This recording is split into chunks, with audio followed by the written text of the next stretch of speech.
নমস্কার, আমি পৌলমী। আমি নিয়ে এসেছি আরেকটি নতুন ভিডিও নিয়ে আপনাদের সামনে। দিনটি ছিল শুক্রবার, আমাদের গুরুদেবের বার। আমরা হলাম অনুকূল ঠাকুরের দীক্ষিত।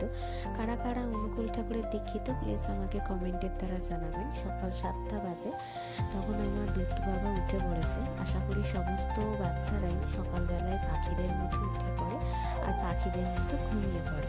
তো যাই হোক, সেও রীতিমতো সকাল 7টার সময় উঠে পড়েছে। উঠে পড়ার পরে সে শুরু করেছে কৃষ্ণায় বাসুদেবায় হারিয়ে পরমাত্মনে প্রাণাতাহ ক্লেশনাশায় গোবিন্দায় নমঃ নমঃ।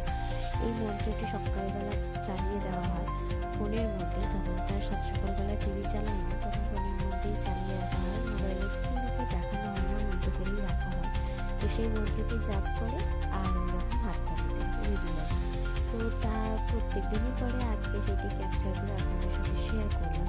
তো সকালবেলাতে বাবাই, মিটিংয়ে আমার শ্বশুর মশাই, বাবাই ঠাকুরকে জাগায়, অর্থাৎ আমাদের গোপালকে ঘুম থেকে তোলে।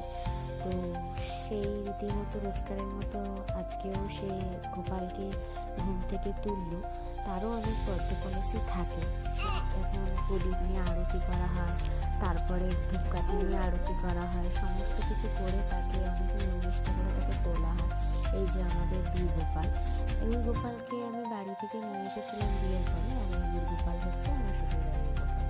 এখন গ্যাস জ্বালিয়ে দিয়েছি, এবারে বসাবো ভাত, তারপরে বসাবো পনিরের তরকারি।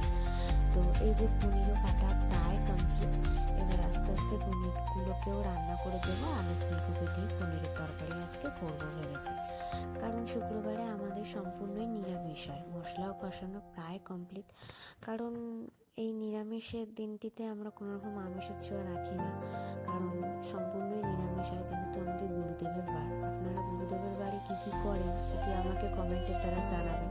আমার ছেলে এখনো পর্যন্ত ঘুমায়নি, তাই আমি রেকর্ড করছি, সেও আমার সাথে গান গাইছে, কথা বলছে। তো যাই হোক, সেদিনকে বাবা ডাব এনেছিল আমাদের সকলের জন্য।